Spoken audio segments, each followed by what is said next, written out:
Welcome to Rubab Portal. Let's explore the inspiration, our great Sahaba Raziallahu Ta'ala anhum. أعوذ بالله من الشيطان الرجيم بسم الله الرحمن الرحيم رب اشرح لي صدري ويسر لي أمري واحلل عقدة من لساني يفقهوا قولي رب زدنی علما۔ آج کے مبارک صحابی ہیں حضرت سلمان فارسی رضی اللہ تعالیٰ عنہ۔ ابتدائی زندگی۔ حضرت سلمان فارسی رضی اللہ تعالیٰ عنہ حضور صلی اللہ علیہ وسلم کی بعثت سے سالہ سال پہلے ایران کے شہر اصفہان کے ایک نواحی گاؤں میں پیدا ہوئے۔ آپ ایک مجوسی آتش پرست مالدار خاندان سے تعلق رکھتے تھے۔ آپ بچپن سے ہی بہت سادہ مزاج اور خاموش طبع انسان تھے۔ ایسے ہی ایک دن کسی راہب سے تعلق بن گیا۔ اس کے دین نے آپ کو اپنی طرف راغب کر لیا۔ باپ نے گھر سے نکال دیا تو آپ اسی شفیق پادری کے پاس جا کر رہنے لگے۔ جب اس پادری کی وفات کا وقت قریب آیا تو اس نے سلمان فارسی کو غموریہ کے ایک اور پادری کے پاس بھیج دیا۔ بہت سال آپ اسی پادری کی خدمت میں رہے اور رہبانیت کی راہ پر چلتے رہے۔ پھر جب اس پادری کا وقت رخصت بھی قریب آیا تو اس نے ان کو کہا کہ میرے انتقال کے بعد یثرب چلے جانا، وہاں آخر الزماں کے ظہور کا وقت قریب ہے۔ اگر تم اس پاک نبی کا زمانہ پاؤ تو اس کی خدمت میں ضرور حاضر ہونا۔ سلمان فارسی نے نبی کی نشانیاں پوچھیں تو اس نے 3 نشانیاں بتائیں۔ پہلی یہ کہ وہ صدقہ قبول نہیں کرے گا، دوسری یہ کہ وہ ہدیہ قبول کر لے گا، اور تیسری یہ کہ اس کے دونوں شانوں کے درمیان مہر نبوت ہوگی۔ قبول اسلام کا ایمان افروز واقعہ۔ ایک دن قافلہ یثرب جا رہا تھا۔ حضرت سلمان فارسی بھی اسی کے ساتھ ہو لیے، مگر راستے میں قافلے والوں کی نیت بدل گئی اور انہوں نے آپ کو غلام بنا لیا اور یثرب پہنچ کر آپ کو ایک یہودی کے ہاتھوں فروخت کر دیا۔ سلمان فارسی ان لمحوں اور گھڑیوں کے منتظر رہتے جن کے لیے آپ نے در در کی خاک چھانی تھی۔ کبھی عرش پر، کبھی فرش پر، کبھی ان کے در، کبھی در بدر، غم عاش کی تیرا شکریہ، میں کہاں کہاں سے گزر گیا۔ خیر ایک دن موقع ملا تو کچھ کھجوریں لے کر آپ صلی اللہ علیہ وآلہ وسلم کی خدمت میں حاضری دی۔ نیت صدقے کی تھی، لہٰذا کھجوریں پیش کی تو نبی نے فرمایا کہ میں صدقہ قبول نہیں کرتا، لہٰذا ایک نشانی پوری ہو گئی۔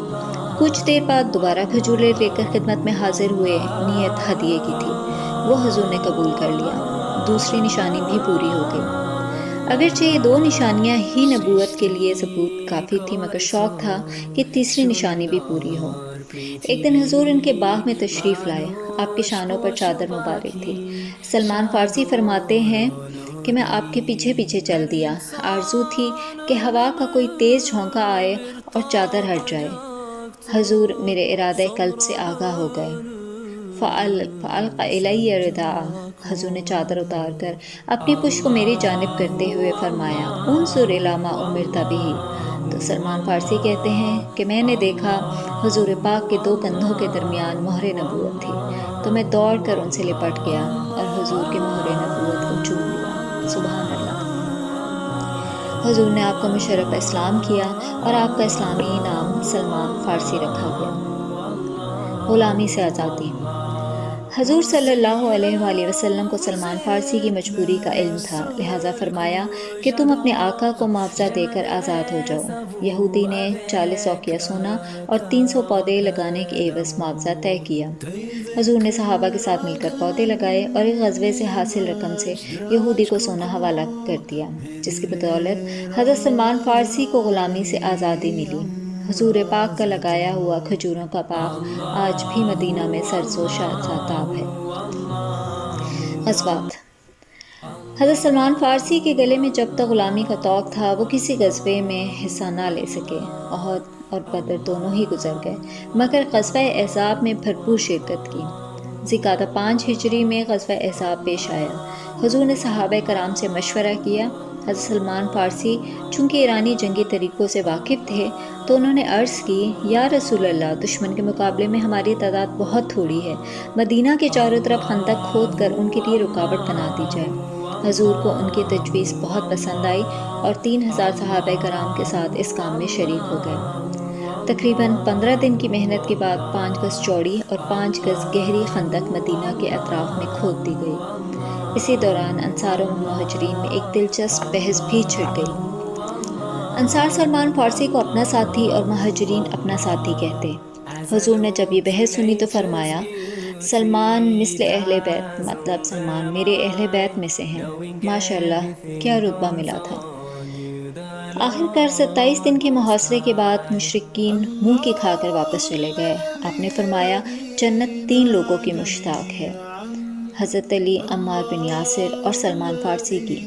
ایران کی لشکر کشی کے وقت بھی سلمان فارسی ان غزوات میں شریک رہے اور بہت سے معرکے سر انجام دیے۔ گورنری: حضرت عمر نے اپنے دور خلافت میں ان کو مدائن کا گورنر مقرر فرمایا تھا اور 5 یا 4 ہزار درہم تنخواہ مقرر کی، مگر اس درویش کی گورنری کی کیفیت بھی عجیب تھی۔ تنخواہ ملتے ہی وہ اسے غریبوں میں تقسیم کرتے تھے اور خود چٹائی بن کر روزگار کماتے۔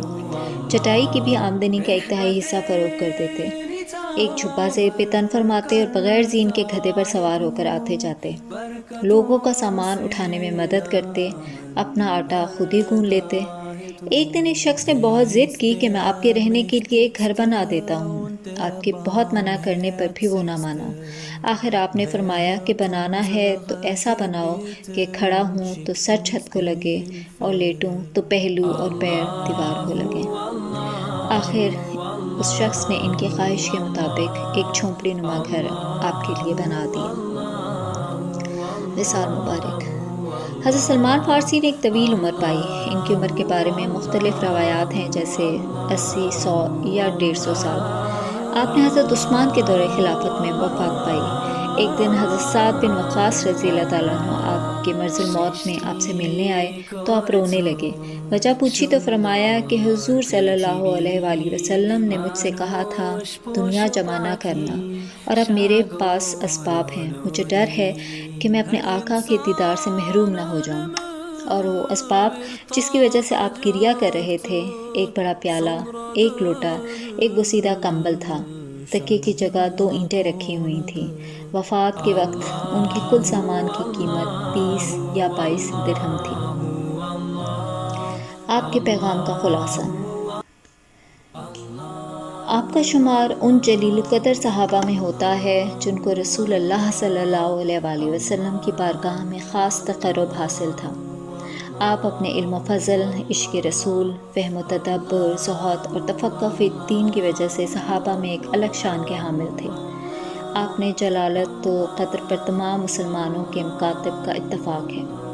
آپ کے علم و فضل پر خود رسول پاک کا ارشاد ہے، سلمان علم سے لبریز ہے۔ حضرت علی کرم اللہ وجہہ سے ان کے بارے میں پوچھا گیا تو انہوں نے فرمایا، سلمان علم و حکمت میں لقمان حکیم کے برابر ہے۔ سلمان کو تورات، انجیل اور قرآن سب کا علم دیا گیا تھا۔ حضور صلی اللہ علیہ وآلہ وسلم سے تقرب کا یہ عالم تھا کہ امہات المومنین کو بھی ان کے اس تقرب پر رشک آتا تھا۔ حضرت سلمان فارسی کی طبیعت میں انکساری تھی۔ آپ کا زہد بلا شبہ غیر معمولی تھا، مگر رہبانیت نہ تھی۔ آپ سے 7 حدیثیں مروی ہیں، جن میں سے 3 متفق علیہ ہیں اور 3 بخاری اور 1 مسلم میں متفرق ہیں۔ آپ روایات حدیث میں بہت احتیاط سے کام لیتے تھے۔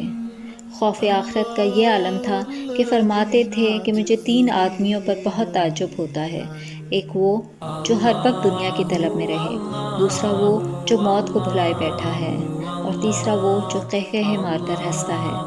3 چیزوں کا خیال مجھے غمزدہ کر دیتا ہے: رسول اور آپ کے صحابیوں کی جدائی، دوسرے قبر کا عذاب، اور تیسرا قیامت کا ڈر۔ اقوال ہو یا افعال، آپ کی سیرت کے کسی پہلو پر بھی نظر ڈالیں، ہر طرف انوار ہی نظر آتے ہیں۔ رضی اللہ تعالیٰ عنہ۔ شاموں سے ملا ہے نہ تونگر سے ملا ہے، اللہ کا عرفان اسی در سے ملا ہے۔ اللہ ہم سب کو آپ صلی اللہ علیہ وآلہ وسلم اور آپ کے صحابہ کرام کے نقش قدم پر چلنے کی توفیق عطا فرمائے۔ آمین ثم آمین۔